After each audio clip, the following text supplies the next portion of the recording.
ಅಂತಾರಾಷ್ಟ್ರೀಯ ಪ್ರಜಾಪ್ರಭುತ್ವ ದಿನಾಚರಣೆ ಅಂಗವಾಗಿ ಆಯೋಜಿಸಿದ್ದ ಮಾನವ ಸರಪಳಿ ರಚನೆಗೆ ಅಧಿಕಾರಿಗಳ ನಡುವಿನ ಸಮನ್ವಯ ಕೊರತೆಯಿಂದಾಗಿ ಮಂಡ್ಯ ನಗರ ದಾಟುತ್ತಿದ್ದಂತೆ ಕೋಣನಹಳ್ಳಿ ಗೇಟ್, ಇಂಡವಾಳು, ಸಿದ್ದಯ್ಯನಕೊಪ್ಪಲು ನಡುವೆ ಮಾನವ ಸರಪಳಿ ರಚನೆ ಮಾಡಲು ಜನರಿಲ್ಲದೆ ಖಾಲಿ ಇದ್ದ ಸ್ಥಳ ದೃಶ್ಯ ಕಂಡುಬಂದಿತ್ತು. ವಿಶೇಷಚೇತನರು, ಶಾಲಾ ಕಾಲೇಜು ವಿದ್ಯಾರ್ಥಿಗಳು, ಅಂಗನವಾಡಿ ಕಾರ್ಯಕರ್ತರು, ಸ್ವಸಹಾಯ ಸಂಘದ ಕಾರ್ಯಕರ್ತರು ಸೇರಿದಂತೆ ವಿವಿಧ ಇಲಾಖೆಗಳ ಅಧಿಕಾರಿಗಳು, ನೌಕರರು ಮಾನವ ಸರಪಳಿಯಲ್ಲಿ ಪಾಲ್ಗೊಂಡಿದ್ದರೂ ಸಹ ನಗರ ವ್ಯಾಪ್ತಿಯಲ್ಲಿದ್ದ ಹೆಚ್ಚುವರಿ ಜನರನ್ನು ಖಾಲಿ ಇರುವ ಸ್ಥಳಗಳಿಗೆ ಕರೆದೊಯ್ಯಲಿಲ್ಲ.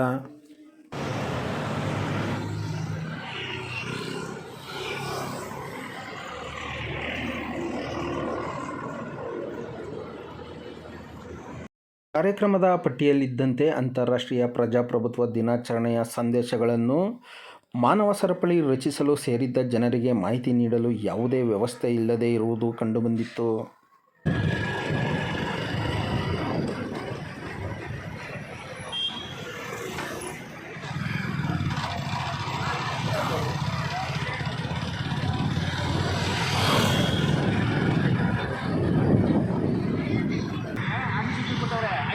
ಕೊಟ್ಟವ್ರೆ ಈಗ ಯಾವ ಡಿಪಾರ್ಟ್ಮೆಂಟ್ ಕೊಟ್ಟಿದ್ರು?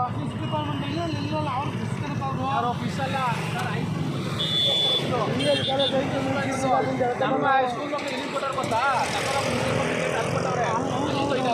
ಸರ್ ಎಂತಕ್ಕೆ ಗ್ಯಾಪ್ ಇರೋದು?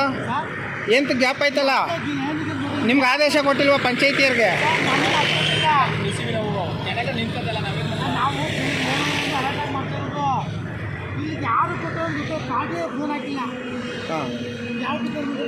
ನೀವೇನಾಗಿದ್ದೀರಿ?